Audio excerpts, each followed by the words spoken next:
Përshëndetje të dashur shikues të kanalit ton. Sot do të flasim për një nga skenat më emocionuese të serialit Qyteti i Largët.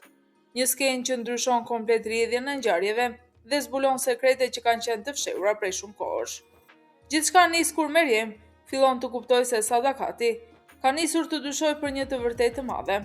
Atë që Sehrat në fakt është djali i Meryemit dhe jo i motrës së saj, Myshganit. E shqetësuar dhe me frikën se e vërteta mund të dalë në shesh, Meryem vendos të hyjë fshehtas në dhomën e Sadakatit për të ndërruar pirunin e saj me atë të Myshganit, në mënyrë që të shmangë çdo provë që mund të zbulonte lidhjen e vërtetë të Sehratit. Por në momentin që Meryem mendon se gjithçka po shkon sipas planit, Sadakat shfaqet papritur dhe e kap në flagrancë. Me një ton të ashpër ajo i kërkon llogari përse ndodhet në dhomën e saj. Meryemi përpiqet të gjejë një justifikim dhe ta mbulojë situatën, por Sadakati nxjerr menjëherë pirunin dhe e pyet drejt për drejt nëse po kërkonte atë. Tensioni në këtë skenë arrin kulmin dhe emocionet bëhen gjithnjë më të forta. Në atë moment hyn Myshgan dhe vendos t'i jap fund gënjeshtrave. Ajo i tregon Sadakatit të vërtetën tronditse, se nuk është ajo nëna e Sehratit, por Meryemi.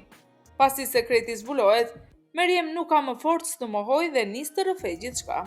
Ajo tregon se si babai i saj e dërgoi në Gjermani dhe e martoi me Fejazin, duke ia ndryshuar komplet jetën. Sadakati kërkon të di nëse babai i vërtet i Sehratit është Gjan, por Meryemi përgjigjet se nuk e di me siguri. Megjithatë, Sadakati vazhdon të këmbgul se nëse Sehrat është djali i Gjanit, atëherë Meryemi duhet të martohet me të, sepse sipas saj, vetëm kështu djemtë e saj do të gjejnë qetësinë dhe do të marrin vendin që u takon në familje. Por Meryemi kundërshton fort, duke thënë se ajo e di shumë mirë se Gjani dashuron Alien dhe nuk dëshiron të shkatërrojë jetën e askujt. Kjo skenë përcjell një mesazh dhe edukim shumë të fortë për shikuesit. Ajo na mëson se gënjeshtrat dhe sekretet familjare, sado që mund të mbahen të fshehta për një kohë, një ditë dalin në dritë dhe shkaktojnë dhimbje për të gjithë. Gjithashtu kjo skenë tregon se detyrimi në dashuri apo martesë nuk sjell lumturi, sepse ndjenjat e vërteta nuk mund të imponohen. Në të njëjtën kohë, seriali na tregon sa e rëndësishme është e vërteta, komunikimi dhe respekti ndaj ndjenjave të tjerëve. Ndërsa në këtë episod do të shohim tradhti, plane të fshehta dhe tensione që mund të ndryshojnë jetën e personazheve përgjithmonë. Gjithçka nis me Demirin, i cili vendos të përfitojë nga gjendja emocionale e Kajës. Pas debatit dhe vendimit të Kajës për t'u martuar me Ipekun, duke i marrë kështu edhe vajzën Zerinit, Demiri shen një mundësi perfekte për të futur përçarje dhe për të realizuar planet e tij. Ai telefonon Zerinin dhe i kërkon asaj që të qëndrojë në krahun e tij në këmbim.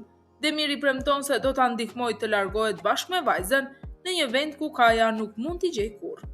Kjo skenë tregon qartë se Demiri po luan një lojë shumë të rrezikshme. Ai po përdor dobësinë dhe frikën e Zerinit për interesat e tij personale. Zerin nga ana tjetër ndodhet në një gjendje të vështirë, pasi ka frikë se mund të humbas vajzën dhe nuk di kujt t'i besojë më. Ndërkohë, në konak atmosfera bëhet gjithnjë më e tensionuar. Sadakati nis të ironizojë Gjanin dhe Alien për faktin që Meryemi vazhdon të qëndrojë pranë tyre në konak.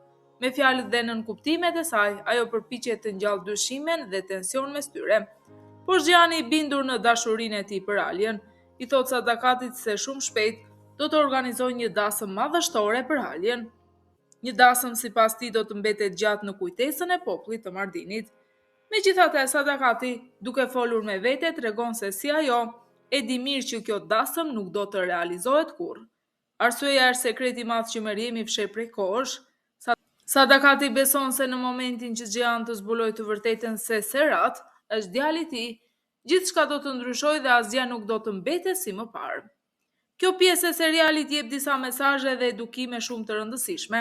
Së pari tregon se manipulimi dhe përdorimi i dhimbjes së njerëzve për interes personal sjell vetëm probleme dhe vuajtje. Demiri po shfrytëzon frikën e Zerinit dhe kjo tregon një sjellje egoiste dhe të gabuar. Nga ana tjetër, seriali na mëson se sekretet e mëdha familjare nuk mund të fshihen përgjithmonë, sado që personazhet mundohen të mbajnë të fshehta të vërteta. Ato dalin një ditë në dritë dhe ndikojnë në jetën e të gjithëve. Gjithashtu kjo skenë tregon se dashuria e vërtet mund të bazohet tek sinqeriteti dhe besimi. Nëse një lidhje ndërtohet mbi gënjeshtra dhe sekrete, ajo rrezikon të shkatërrohet në momentin që e vërteta zbulohet. Ndërsa gjatë kësaj skene do të sillim emocione të forta, aksion dhe momente romantike që kanë prekur zemrat e shikuesve. Në këtë pjesë do të shohim se si drejtësia më në fund troket në derën e Fejazit, por edhe si dashuria mes Xhianit dhe Aliës bëhet gjithnjë më e fortë. Ngjarjet nisin kur Xhian me ndihmën e policisë arrin të zbulojë krimet e shumta të Fejazit. Pas një hetimi të gjatë dhe provave që dalin në dritë, policia arrin të arrestojë dhe ta fusë në burg. Ky moment sjell një lehtësim të madh për të gjithë, sidomos për Meriemin dhe Myzhganin, të cilat kanë vuajtur shumë prej tij. Por Fejazi nuk dorëzohet kaq lehtë. Duke përdorur dinakrin dhe mençurinë e tij të errët, ai arrin të kërcënojë policinë dhe Xhianin me jetën e Kadirit. Në këtë presion ai gjen një mundësi të aratiset, duke shkaktuar panik tek të gjithë. Megjithatë, aratia e tij nuk zgjat shumë, sepse në fund policia arrin ta kapë përsëri dhe ta çojë në paraburgim. Arrestimi i tij lumturon të gjithë banorët e konakut, të cilët ndihen më në fund të sigurt. Pas kësaj ngjarje, Meriemi dhe Myzhgani vendosin të largohen nga konaku, megjithse kjo duket si zgjedhje e duhur. Aliës nuk i pëlqen as pak afrimiteti dhe përqafimi që Meriemi jep Xhianit në momentin e largimit. Xhelozia dhe pasiguria fillojnë të shfaqen tek Alia, e cila ndjen se sekretet dhe kaluara vazhdojnë të qëndrojnë mes saj dhe Xhianit. Ndërkohë, Borani, duke u ndier pa rrugdalje dhe i rrezikuar nga bullgarët, kërkon ndihmë nga Xhiani, por Xhian nuk pranon ta ndihmojë pa kushte. Ai vendos Boranit disa kushte të forta, duke treguar se tashmë nuk i beson askujt verbërisht. Për të mbrojtur njerëzit e tij, Xhiani shkon dhe përballet me bullgarët në një skenë plot tension dhe aksion. Aty zhvillohet një përleshje me armë që mban shikuesit pa frymë. Nga ana tjetër, Alia fillon të shqetësohet shumë, pasi Kadir dhe Kaja i tregojnë se Xhian nuk po gjendet askund. Me frikë dhe ankth, ajo nis të kërkojë kudo, duke menduar se atij mund t'i ketë ndodhur diçka e keqe. Por në të vërtetë Xhiani kishte përgatitur një surprizë të jashtëzakonshme për të. Në një nga momentet më romantike të serialit, Xhiani propozon Aliës për martesë. Me fjalë të ndjera ai tregon se sa i lumtur është që në jetën e tij ka gjetur një grua kaq të mrekullueshme si ajo. Ky moment emocionon shumë shikuesit dhe tregon se pavarësisht vështirësive dhe sekreteve, dashuria mes tyre vazhdon të mbetet e fortë. Kjo skenë jep mesazhe dhe edukime shumë të rëndësishme. Ajo na mëson se drejtësia mund të vonohet, por në fund e vërteta del gjithmonë në dritë dhe njerëzit që bëjnë keq mund të përballen me pasojat. Gjithashtu seriali tregon se besimi dhe dashuria janë shumë të rëndësishme në një lidhje. Xhelozia dhe sekretet mund të krijojnë probleme, por kur dy njerëz e duan vërtet njëri tjetrin, mund të kalojnë çdo vështirësi bashkë. Në lidhje me këto skena, si mendoni ju? A do të ndryshojë marrëdhënia mes Aliës dhe Xhianit pas propozimit për martesë? Dhe a mendoni se Fejazi do të rikthehet përsëri për hakmarrje? Na shkruani mendimin tuaj në komente dhe mos harroni like dhe subscribe për më shumë video nga seriali Qyteti i Largët.